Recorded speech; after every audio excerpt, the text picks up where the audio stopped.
ప్రభువైన యేసుక్రీస్తు నామమున మీ అందరికీ వందనాలు, శుభాలు తెలియజేస్తామండి.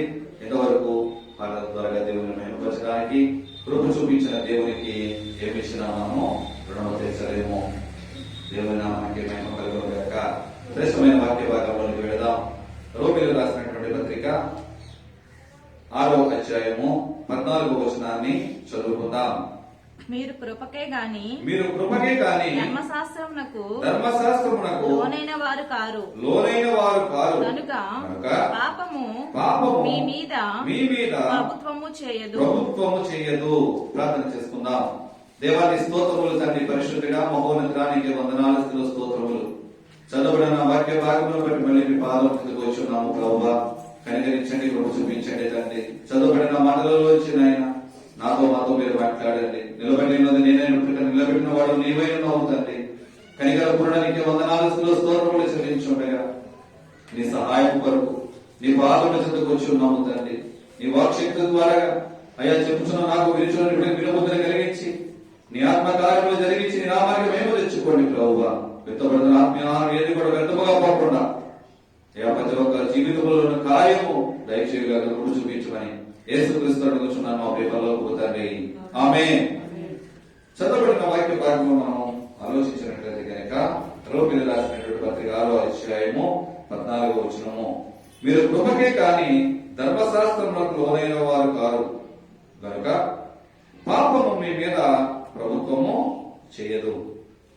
అంటే ఇక్కడ మనకి రెండు విషయాలు కనిపిస్తూ ఉన్నాయి.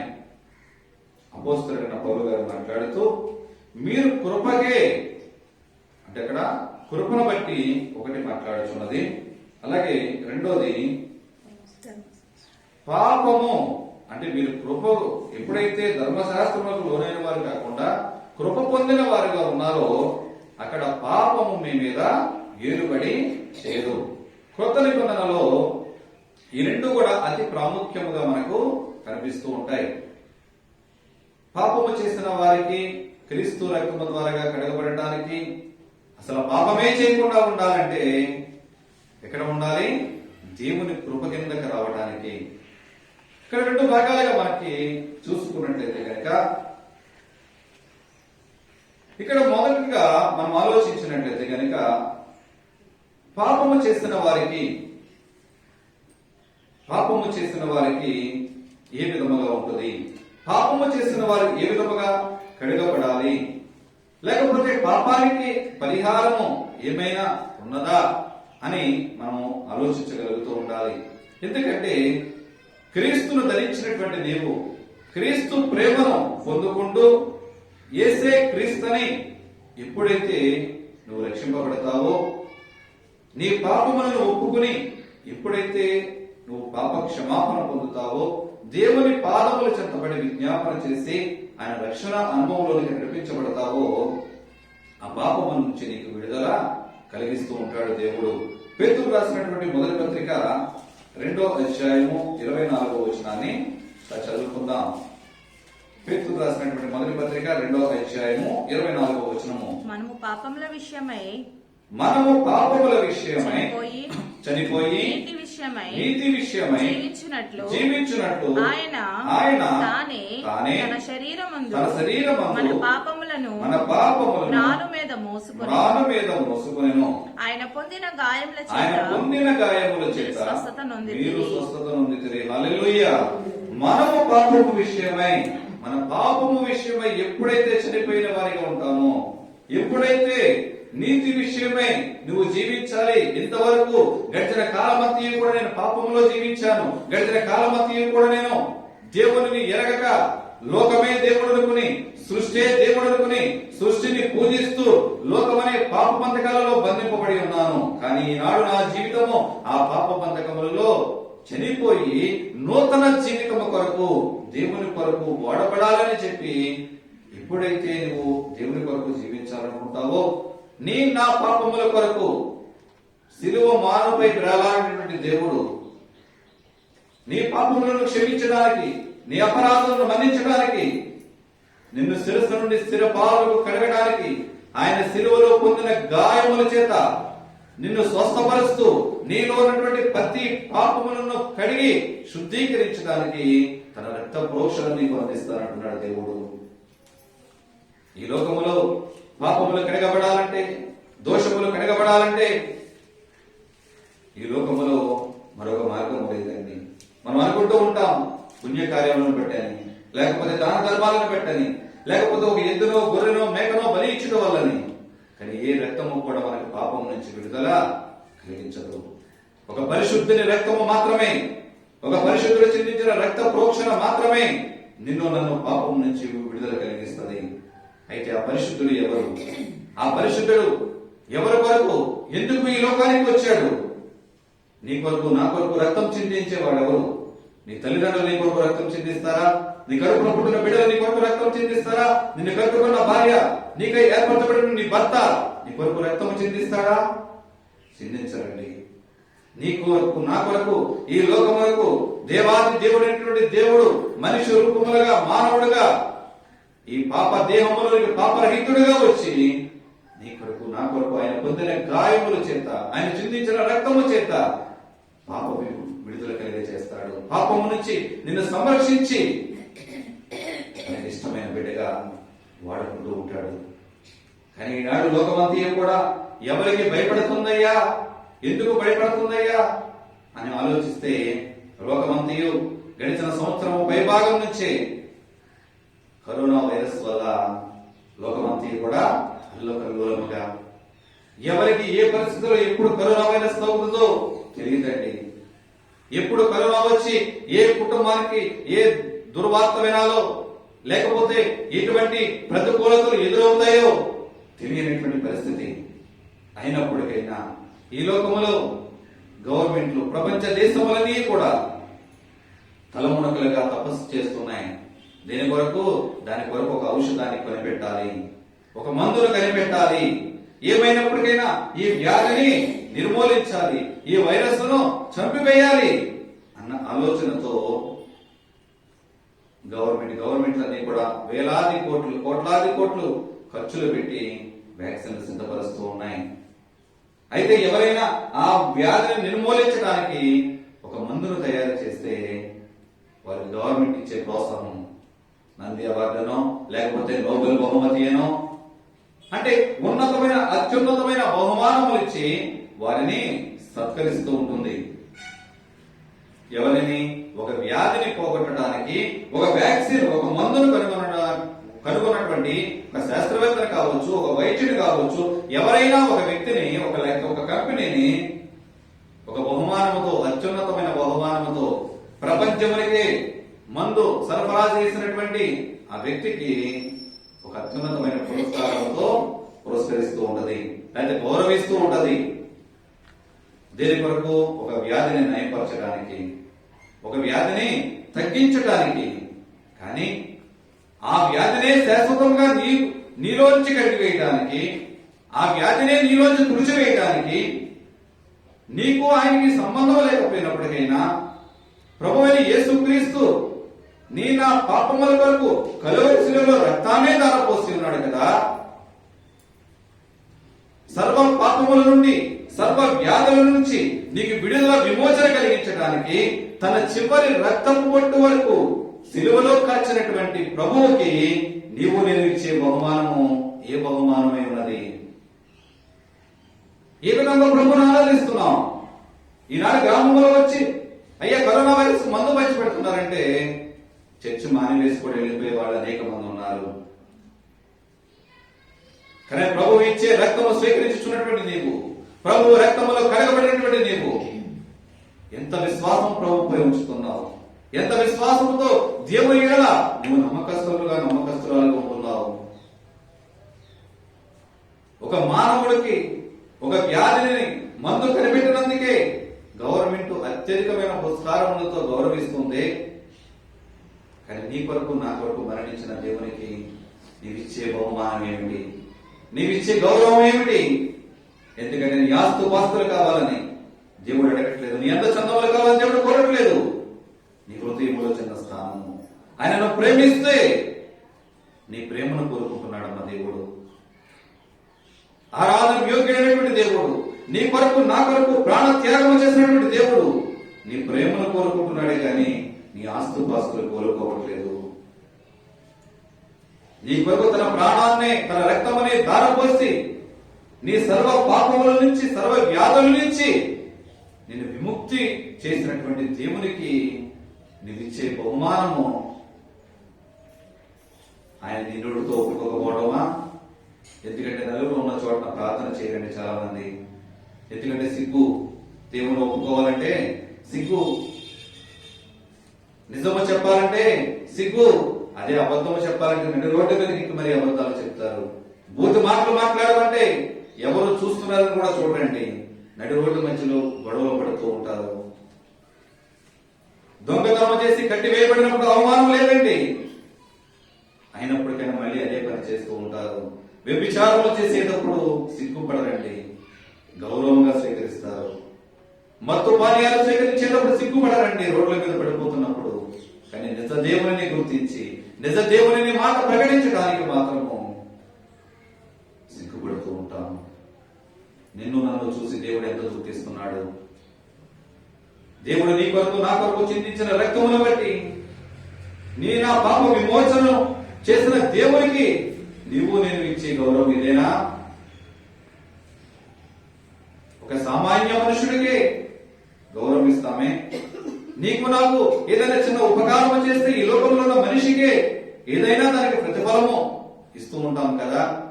అయ్యో మీరు చేసిన మేలులు నేను మర్చిపోలేనండి, నా కష్టకాలంలో నన్ను ఆదుకున్నారండి అని మాట్లాడుతూ ఉంటావు కదా. కష్టాల కన్నటువంటి విపరీతమైనటువంటి నీ పాప జీవితం నుంచి విడుదల పొందినటువంటి నీ దేవునికి నీకు ఇచ్చే బహుమానం ఏమిస్తున్నావు? ఆలోచించగలగాలండి. ఈ పాపం నుంచి నువ్వు విడుదల పొందాలంటే యేసు రక్తంలో నీవు కడగబడాలి. అసలు నువ్వు పాపమే చేయకుండా ఉండాలంటే కనుక నువ్వేం చేయాలి? అసలు నువ్వు పాపంలోనే నువ్వు వెళ్లకుండా ఉండాలి అంటే కనుక నీవు నేను దేవుని ఎడల చేయవలసిన పని ఏంటి? ఎక్కడ నీవు నేను జీవించాలి అని ఆలోచించినట్లయితే కనుక దేవుని కృప కిందకు మనము నివాసము చేయాలి. దేవుని కృపలో నీవు నేను బ్రతికినట్లయితే కనుక పాపము చేయడానికి నీ మనసు ప్రేరేపించదు. పాపము చేయడానికి నీవు ఎవరు కూడా పురుగొల్పరు ప్రోత్సహించారండి. కీర్తనాకారుడు రాస్తున్నాడు 63వ కీర్తన 3వ చరణాన్ని మనం చదువుకున్నట్లయితే కనుక 63వ కీర్తన 3వ చరణం.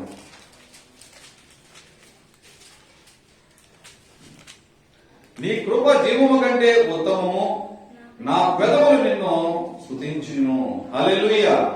నీ కృప జీవము కంటే ఉత్తమము, నా జీవము కంటే కూడా నీ కృప ఉత్తమమైనది కనుక నా పెదవులు నిన్ను స్తుతించుచున్నాయి. ఎందుకంటే దావీదు భక్తుడు రాస్తూ తన కుమారుడైనటువంటి అబ్షాలోము దావీదును తరుముతున్నటువంటి కాలములలో అరణ్యములో ఉండి రాస్తున్నాడు. దావీదు కష్టకాలంలో ఉండి రాస్తున్నాడండి. ఎందుకంటే మహారాజు కుర్చీలో ఉండి సింహాసనం మీద రాసిన కీర్తన కాదు, అతను కష్టకాలంలో ఉంటూ అయినప్పటికైనా నన్ను బ్రతికించుకున్నావు. నీ కృప నా జీవము కంటే కూడా ఉన్నతమైనది కనుక నేను ఇలాగా నిన్ను స్తుతించగలుగుతున్నాను. నీ కృప లేకపోతే కనుక నేను ఏమైపోయి ఉండేవాడును? అవునండి, దేవుని కృప లేకపోతే కనుక నీవు నేను ఏమైపోయి ఉండేవాడు ఆలోచిస్తున్నామా? గడిచిన కాలమంతలోనూ కూడా కరోనా వైరస్ తో అనేక మంది చనిపోతూ ఉన్నారు. అనేక మంది అనేక గ్రామాలలో భయాల కుప్పిట్లో కొందరు తిరుగుతుంటే వెచ్చలవిడిగా కొందరు తిరుగుతూ ఉన్నారు. అయినప్పటికైనా దేవుడు కృప కింద మనం జీవిస్తున్నాం కనుక, దేవుడు కృపగల దేవుడుగా కృప మాపై ఉంచి ఉన్నాడు కనుక నీవు నేను బ్రతికి ఉన్నావు. ఎజ్రా గ్రంథము 9వ అధ్యాయము 10వ వచనాన్ని చదువుకుందాం. ఎజ్రా గ్రంథము 9వ అధ్యాయము 10వ వచనం. మా దేవా ఇంత కృప నొందిన తరువాత మేమేమి చెప్పగలము? హల్లెలూయా. మా దేవా ఇంత కృప పొందిన తర్వాత మేము ఏమి చెప్పగలము అంటే ఇశ్రాయేలు యొక్క దాసత్వములో దేవుడు జ్ఞాపకం చేసుకున్న విధానము, వారిని బయటికి రప్పించిన విధానమును జ్ఞాపకం చేసుకున్నటువంటి ప్రజలు, మా దేవా నువ్వు మా ఎడల చూపినటువంటి ఈ కృపను బట్టి మేము ఇంకా ఏమి చెప్పగలము? అవునండి, కొందరు ఈ లోకంలో దేవుడు చేసిన ఉపకారములను చెప్పాలంటే భయపడుతూ ఉంటారు. అయ్యో, బలహీనమైన పరిస్థితులు నిన్ను లేవనెత్తాడే, నిన్ను లేవనెత్తిన దేవునికి ఒక సాక్షిగా నిలబడొద్దా? కానీ సాక్ష్యం చెప్పడానికి భయపడతా. నువ్వు చెప్పంటే నువ్వు చెప్పు. దేవుడు చేసిన మేలులను, దేవుడు చేసిన ఉపకారములను, దేవుడు చేసిన ఆశ్చర్య కార్యములను దేనిని కూడా మనము మర్చిపోయేవారిగా ఉండకూడదు. దేవుని కృపను బట్టి చూసినట్లయితే కీర్తనాకారుడు ప్రతి అధ్యాయంలో కూడా కృపను గురించి రాస్తూనే ఉంటాడు. యోగ గ్రంథము 10వ అధ్యాయం 12వ వచనం చదువుకుందాం. 10వ అధ్యాయం 12వ వచనం. జీవమును అనుగ్రహించి నా ఎడల కృప చూపితివి, నీ సంరక్షణ చేత నా ఆత్మను కాపాడితివి. యోగ భక్తుడు మాట్లాడుతున్నాడు. జీవమును అనుగ్రహించి నా ఎడల కృప చూపితివి. నీ జీవమే లేకపోతే కనుక నాకున్నటువంటి బలహీనతలను బట్టి, బలహీన సమయాలలో కూడా, ప్రతికూలమైన పరిస్థితులలో కూడా, దాసత్వంలో ఉన్నప్పటికైనా సరే, ఎటువంటి పరిస్థితుల్లో ఉన్నప్పటికైనా దేవుని కృప కింద నువ్వు ఉంటే కనుక, దేవుని రెక్కల కింద, దేవుని చల్లని రెక్కల కింద నువ్వు జీవించినట్లయితే కనుక ఏ కీడు లేకుండా, ఎటువంటి ప్రమాదకరమైన పరిస్థితులు నిన్ను వెంటాడుతున్నప్పుడైనా నిన్ను దేవుడు కాపాడుతూ ఉంటాడు, నిన్ను దేవుడు సంరక్షిస్తూ ఉంటాడు. దేని కొరకంటే ఆయన కృపగల హస్తముల కింద నీవు ఉన్నావు కనుక, ఆయన కృపగల హస్తముల దగ్గర నువ్వు జీవించుచున్నావు కనుక దేవుడు నిన్ను కాపాడుతూ ఉంటాడు. కీర్తనాకారుడు రాస్తూ ఉంటాడు. 25వ కీర్తన 7వ చరణము చూసినట్లయితే కనుక 25వ కీర్తన 7వ చరణము. నా బాల్య పాపములను, నా నా అతిక్రమములను జ్ఞాపకము చేసుకొనుము. యెహోవా కృపను బట్టి నీ కృపను బట్టి దయ చొప్పున నన్ను జ్ఞాపకములో ఉంచుకొను. హల్లెలూయా. నా బాల్యకాలంలో చేసిన పాపములు దేవా నీవు జ్ఞాపకం చేసుకోకు. నీ కృపలో నన్ను జ్ఞాపకం చేసుకో.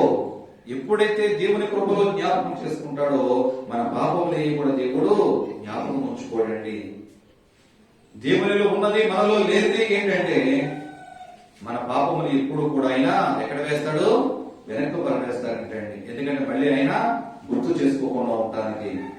కానీ మనమైతే ఏం చేస్తాం? ఎవరికైనా చేసిన ఉపకారాలను బట్టి, లేకపోతే ఎవరైనా మనకు చేసినటువంటి ప్రతికూల పరిస్థితులను బట్టి వెనకున్నవి కూడా ముందుకు తప్పుకుని ముందు పెట్టుకుంటూ ఉంటాం. వాడు బాగా నన్ను ఇదన్నాడు.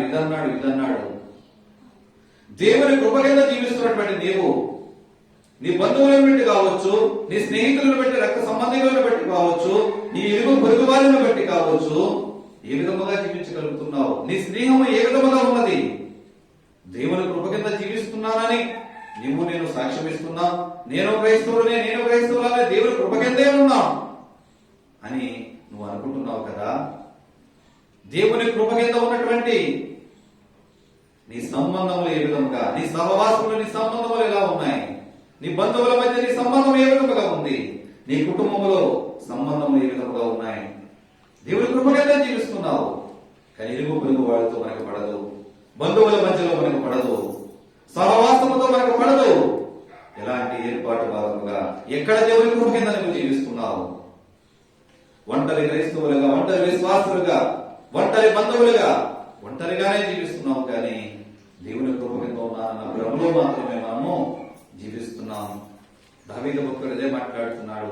నా బాల్య పాపములు, నా బాల్య దినములో చేసిన పాపములు నువ్వు జ్ఞాపకం ఉంచుకోరక, నీ కృపలో నన్ను జ్ఞాపకం చేసుకో.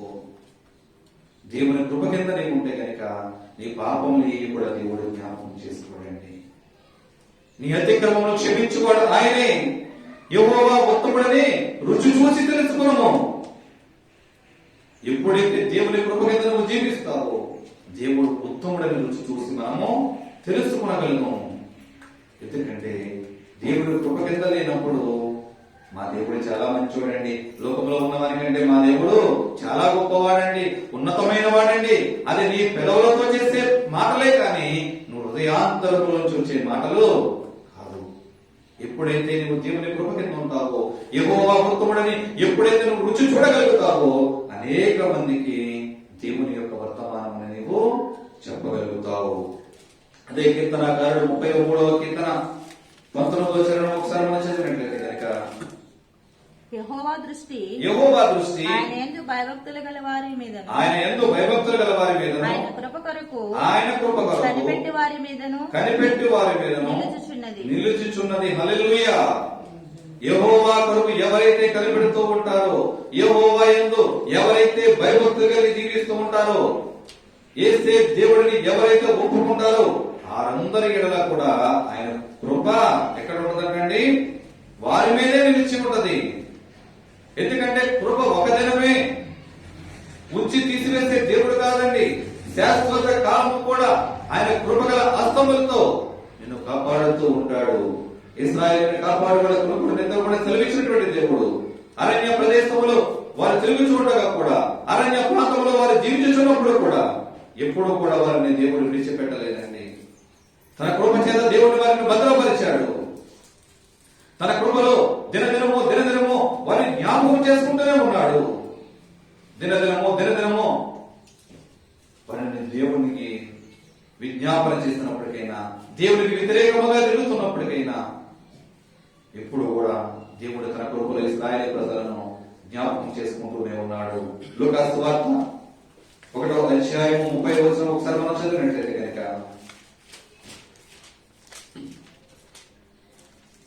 ఆమె ఈ మాటకు బహుగా తొందరపడి ఈ శుభవచనం ఏమిటో అని ఆలోచించుకుని చుండగా దూత, మరియా భయపడకుము, దేవుని వలన నీవు కృప పొందితివి.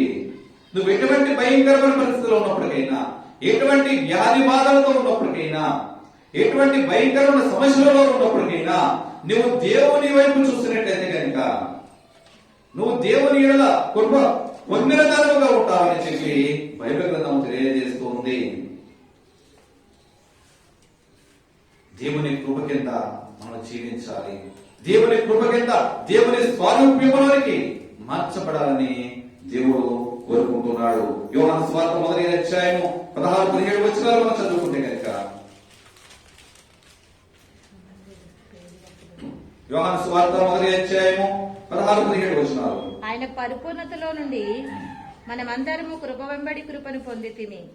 ధర్మశాస్త్రము మోషే ద్వారా అనుగ్రహింపబడెను, కృపయు సత్యమును యేసుక్రీస్తు ద్వారా కలిగెను. హల్లెలూయా. ఆయన పరిపూర్ణతలో నుండి, దేవుని యొక్క పరిపూర్ణతలో నుండి మనమందరము కూడా కృప వెంబడి కృప పొందుతూనే ఉన్నాం. దేవుడు పరిపూర్ణుడు కనుక నిన్ను నన్ను కూడా దేవుడు పరిపూర్ణులుగా ఉండాలని కోరుకుంటున్నాడు. దేవుని యొక్క పరిపూర్ణతను బట్టి కృప వెంబడి కృప. ఎందుకంటే కృప ఏనాడు కూడా మనకి కరువు లేదండి. దేవుని కృపే కనుక లేకపోతే కనుక ఒకవేళ మరణ పడకల మీద ఉన్న వారితో మనము కూడా ఒకరి వలె ఒకవేళ ముందుమేమో. దేవుని కృప మనల్ని నిరంతరము కూడా కృప వెంబడి కృప కాపాడుతూ ఉన్నది కనుక ఈనాడు మనం సజీవులుగా ఉండడానికి దేవుడు మనపై కృప చూపించి ఉన్నాడు. దేవుడు పరిపూర్ణుడు కనుక నీవు నేను కూడా పరిపూర్ణతలో ఉండాలని దేవుడు కోరుకుంటున్నాడు. మోషే ధర్మశాస్త్రాన్ని తెచ్చాడు కానీ ప్రభువుని యేసుక్రీస్తు మాత్రము ఏం తీసుకొచ్చాడు? కృపను సత్యమును కూడా తీసుకొచ్చాడు. ఆయన కృప కింద నీకు ఉండాలని దేవుడు ఆశిస్తూ ఉన్నాడు. నువ్వు పాపము చేయకుండా ఉండాలి అంటే కనుక ఎక్కడ ఉండాలి? దేవుని కృప కింద ఉండాలి. ఇప్పుడు కరోనా రాకుండా ఉండడానికి ఏమేస్తున్నారండి? ఇప్పుడు టీకా ఆల్రెడీ వచ్చింది. టీకా ఒక్కొక్క ఏరియాను బట్టి, ఆయా ప్రాంత ప్రజలను బట్టి, ఆ వయసును బట్టి, ఆ వ్యాధి బాధలను బట్టి టీకాలు వేస్తున్నారు. దేని కొరకు? కరోనా రాకూడదు. ఎందుకంటే చిన్ననాడు పిల్లలు పుట్టిన వెంటనే టీకాలు వేస్తూ ఉంటారు. కలరా రాకూడదని, లేదా ధనుర్వాతం రాకూడదు. ఏ వ్యాధులను బట్టి, అప్పుడున్న పరిస్థితులను బట్టి ఆ వ్యాధులకు సంబంధించినటువంటి టీకాలు పిల్లలకు వేస్తూ ఉంటాడు. డాక్టర్స్ అనేక విధాలుగా అనేక రకాల టీకాలు వేస్తూ ఉంటారు. ఈనాడు కరోనాకు కూడా ఒక టీకా వచ్చింది. నీకంటూ కరోనా రాకుండా ఉండాలి అంటే కనుక, అంటే నీవు పాపంలోనికి వెళ్లకుండా ఉండాలి అంటే కనుక, క్రీస్తు కృప అనే టీకాను ధరించుకుంటే కనుక ఎటువంటి పాపము కూడా నీ చెంతకు కాదండి. ఇటువంటి కరోనా కూడా నీ చెంతకు రాదు. ఎప్పుడంటే దేవుని కృప అనే టీకా నువ్వు ధరించుకుంటే గనుక, దేవుని కృప అనే టీకా నువ్వు వేయించుకుంటే గనుక, దేవుని కృపగల హస్తముల కింద దేవుడు పరిపూర్ణుడు గనుక నీవు కూడా ఆయన పరిపూర్ణతలోనికి చేర్చబడి దేవుని యొక్క పరిపూర్ణతను మాదిరికరముగా జీవించి దేవుని కృప కిందకు వచ్చి ఆ కృప అనే టీకాల వరకు నీకుంటే ఏ కరోనా కూడా నీ చెంతకి రాదు. ఏ వ్యాధి బాధలు నీ చెంతకి రాకుండా ఏముంటది నీ చుట్టూ? దేవుని కృప అనే టీకా నీ చుట్టూ కావలిగా ఉంచుతాడు దేవుడు. వచ్చిన తర్వాత నువ్వు తగ్గాలి అంటే గనక ఔషధం అనే యేసు రక్తము. పాపము నీలో పొంచి ఉన్నది, ఆ పాపం నుంచి నువ్వు విడుదల పొందాలి అంటే గనక యేసు రక్తము ద్వారా నువ్వు కడగబడాలి. ఆ పాపమే నీలోకి రాకుండా ఉండాలి అంటే గనక క్రీస్తు అనుగ్రహించే కృప అనే టీకా ద్వారా నీవు పాపము నుంచి తప్పించబడటానికి, పాపములోనికి దిగజారిపోకుండా నీవు క్రీస్తు కృప అనే టీకాను నీవు స్వీకరించగలగాలి. ఈనాడు ఈ లోకమనే కరోనా ద్వారాగా అనేక మంది చనిపోతున్నారు. ఈ లోకమనే పాప బంధకముల ద్వారాగా అనేక మంది లోకములో భ్రష్టులుగా జీవిస్తున్నారు. కానీ ఆ కరోనా వ్యాధి అనేది నీలోనికి రాకుండా ఉండాలి, కరోనా అనేది నీ సమీపంలోనికి నీలోనికి ప్రవేశించకుండా ఉండాలి అని ముందు జాగ్రత్తగా ఒక బలమైన టీకా నీవు వేయబడాలి. నువ్వు పొందుకోవాలి అంటే గనుక నువ్వు క్రీస్తు అనే టీకా నువ్వు వేయించుకుంటే గనుక, క్రీస్తు కృప అనే టీకాలోనికి నువ్వు నడిపించబడితే గనుక, క్రీస్తు స్వరూపంలోనికి నువ్వు జీవించగలిగితే గనుక ఏ కరోనా వ్యాధి కావచ్చు, రేపు రాబోతున్నటువంటి బలకరమైనటువంటి వైరస్లు కావచ్చు, ఏది ఏమైనప్పటికైనా ఆ కృప అనే టీకా నువ్వు పొందినంత కాలము కూడా, ఆ కృపగల హస్తముల కింద నువ్వు దాగి ఉన్నంత కాలము కూడా ఏ వ్యాధి కూడా నీ గుడారం చెంతకు సమీపించదని చెప్పి దేవుడు వాగ్దానం చేస్తున్నాడు. ఎఫెసీ పత్రిక 2వ అధ్యాయము 5వ వచనాన్ని మనం చదువుకుందాం. ఎఫెసీ పత్రిక 2వ అధ్యాయము 5వ వచనం. అయినను దేవుడు కరుణా సంపన్నుడై ఉండి మనము మన అపరాధముల చేత చచ్చినవారై ఉన్నప్పుడు సహితము మన ఎడల చూపిన తన మహా ప్రేమ చేత మనను క్రీస్తుతో కూడా బ్రతికించెను. కృప చేత మీరు రక్షింపబడి ఉన్నారు. దేని చేతండి? కృప చేత మాత్రమే మీరు రక్షింపబడి ఉన్నారు. మన పాపముల చేత అపరాధముల చేత చచ్చిన వారిగానే ఉన్నామంటే, క్రీస్తు తన కృపలో నిన్ను బ్రతికించకపోతే గనక మనం ఈనాడో కనుమరుగైపోయి ఉండేవాళ్ళం అండి. ఈనాడు భూమి మీద నీ నా పేర్లు ఉండేవే కాదు. కానీ దేవుడు కృపాగల దేవుడు, కరుణా సంపన్నుడు గనక తన కృపగల హస్తముల చేత నిన్ను నన్ను బ్రతికిస్తున్నాడు. శాశ్వతమైన ప్రేమతో నిన్ను ప్రేమిస్తానంటున్నాడు దేవుడు. శాశ్వతమైన కృపతో నిన్ను ఆదరిస్తానంటున్నాడు దేవుడు. చివరికి ఎబ్రీ పత్రిక 11వ అధ్యాయం 9వ వచనాన్ని మనం చదువుకుందాం. నానా విధములైన అన్య బోధల చేత త్రిప్పబడకుడి. భోజన పదార్థములను బట్టి కాక కృపను బట్టి హృదయము స్థిరపరచుకొనుట మంచిది. హల్లెలూయా. భోజన పదార్థములను బట్టి కాదండి, హృదయమును సిద్ధపరచుకొనుట. కృపను బట్టి హృదయమును స్థిరపరచుకునుట మంచిది. కొందరు ఆహారమును బట్టి పలానా భోజనం నిషిద్ధమైనది ఆహారము అంటే తింటే ఏమవుతుందంట? వితండవాదం అండి. అనేక మంది భోజన పదార్థములను బట్టి నువ్వు తప్పిపోయేవాడుగా కాకుండా కృపను బట్టి నీ హృదయమును స్థిరపరచుకో. హృదయమును బట్టి ఎప్పుడైతే హృదయమును సిద్ధపరచుకుంటామో, ఏ కృప ద్వారా అయితే నీ హృదయమును స్థిరపరచుకున్నావో, దేవుని కొరకు ఒక సిద్ధపడ్డ బిడ్డగా, స్థిరమైన విశ్వాసిగా నువ్వు ఉంటే కనుక నువ్వు కరోనా మందుకు అడ్వాన్స్ గా నువ్వు ఉన్నట్లే. కరోనా టీకా నీలో అడ్వాన్స్ గా నీలో వేయించుకున్నట్లే. ఎవరు వేశారు అంటే కనుక పరమ తండ్రి నీకు నాకు తన కృపగల టీకాను ఈ మధ్యాహ్న కాలం మంది అందించడానికి సిద్ధంగా ఉన్నాడు. వ్యాధి వచ్చి వ్యాధిలో కొల్లాడుతూ ఔషధులు వేసుకునక ముందే నువ్వు టీకాను ధరించినట్లయితే కనుక ఈ కృపగల టీకా కింద నువ్వు జీవించినట్లయితే కనుక ఏ లోకమనే వ్యాధి బాధలకి కావచ్చు, ఈ లోకమనే కష్ట నష్టములకు కావచ్చు, ఈ లోకమనే ప్రతికూల పరిస్థితులకు కావచ్చు, ఎన్ని అడ్డంకులు నీ జీవితంలో అడ్డుబండలుగా అడ్డు వచ్చినప్పటికైనా ఈ కృపగల హస్తముల కింద నువ్వు ఉన్నంతసేపు, ఈ కృపగల టీకా నువ్వు వేయించుకుని నీవు దేవునికి సజీవుడిగా వాడబడుతున్న కాలమతలో కూడా ఏ వ్యాధి బాధలే కావచ్చు, ఏ నష్ట కష్టములే కావచ్చు, ఏది కూడా నీ చెంతకు సమీపించమని చెప్పి దేవుడు మాట్లాడుచున్నాడు. ధర్మశాస్త్రము మూలముగా మీరు ఉండిన వారిగా కాకుండా దేవుని యొక్క కృప కొరకే మీరు జీవించేవారై ఉన్నారు. దేవుని కృప కొరకే కానీ ధర్మశాస్త్రంలోనే వారు కాక పాపము మీద మీ మీద ఏలుబడి చేయదు. పాపం మీ మీద ఏలుబడి చేయదండి. ఎందుకంటే దేవుని యొక్క కృపగల హస్తముల కింద మీరు ఉన్నారు. దేవునికి దయాకీరం మీకు అనుగ్రహిస్తారు కానీ సిద్ధముగా ఉన్నాడు. దేని కొరకంటే ఆయన కృపగల హస్తముల కింద మీరు ఉండబట్టి. ఒకవేళ ఇంతవరకు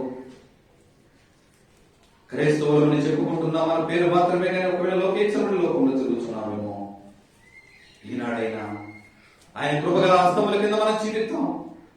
దేవుని కృప అనే టీకాలు మనం ధరించుకుందాం. ఎప్పుడైతే ధరించుకుంటావో ఈ లోకమనే వ్యాధి బాధలు నువ్వు భయపడగలదు. ఈ లోకమనే సమస్యలను బట్టి నువ్వు బెదిరిపోనవసరం లేదు.